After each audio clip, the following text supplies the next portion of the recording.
మోడీ రాహుల్ కులాలు తెలియాలంటే దేశవ్యాప్త కులగణన జరగాలని డిమాండ్ చేశారు బీసీ సంక్షేమ సంఘం జాతీయ అధ్యక్షులు జాజుల శ్రీనివాస్ గౌడ్.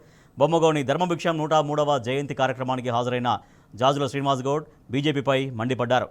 బీసీ నేత ముఖ్యమంత్రి అయినప్పుడే ధర్మభిక్షంకి నిజమైన నివాళి అని పేర్కొన్నారు.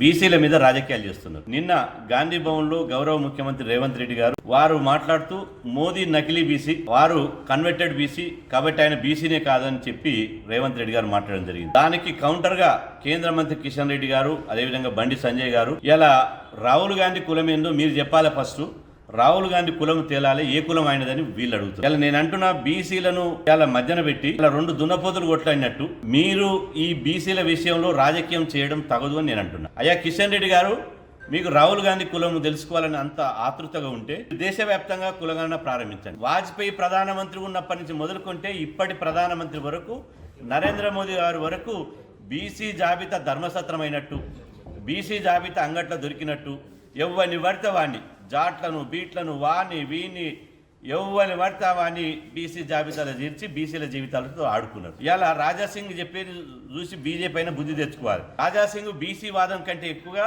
హిందూ వాదం ఎక్కువ వినిపించాడు. రాజాసింగ్ హిందూ గురించి మాట్లాడేటప్పుడు రాజాసింగ్ మావాడు అని సంకలు గుద్దుకున్నటువంటి వాళ్ళు ఇప్పుడు రాజాసింగ్కి అన్యాయం జరిగితే ఎందుకు మాట్లాడడం లేదు? రాజాసింగ్ ఇలా కిషన్ రెడ్డిని ప్రశ్నిస్తున్నాడు. పార్టీ అధ్యక్షుడు రెడ్డి ఉంటాడు, అదేవిధంగా బీసీ సీఎం అని చెప్పి ఇలా ఆయనని మహేష్ రెడ్డిని బీజేపీ నేతగా చేస్తారు. ఒక మహిళా అధ్యక్షురాలు రెడ్డి ఉంటుంది. ఇలా బీజేపీ పార్టీ బీసీ నినాదం అని చెప్పి రెడ్డెట్టు ఉంటారని చెప్పి రాజాసింగ్ అడుగుతున్నాడు.